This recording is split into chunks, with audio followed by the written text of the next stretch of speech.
Hello, darkness, my old friend.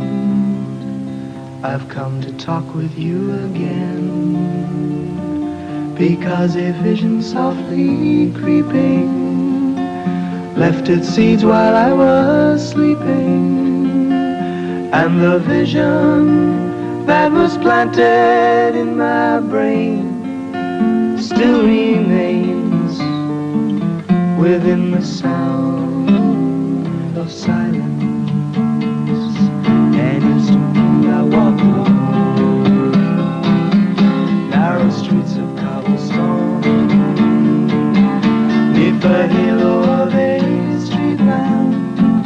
I turn my collar to the cold and damp, when my eyes were stabbed by the flash of a neon light that split the night,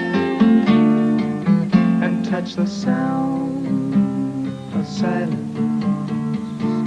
And in the naked light I saw 10,000 people, maybe more,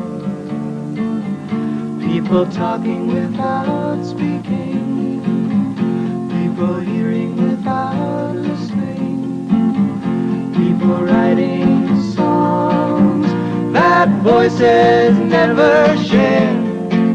And no one dared disturb the sound of silence. Fool, said I, you do not know, silence like a cancer grows. Hear my words that I might teach you, take my arms that I might reach you, but my words like silent raindrops fell, rode in the wells of silence, and the people bowed and prayed to the neon god they made, and the sign flashed its warning in the words that it was forming. And the sign said the words of the prophets are written on the subway walls and tenement halls.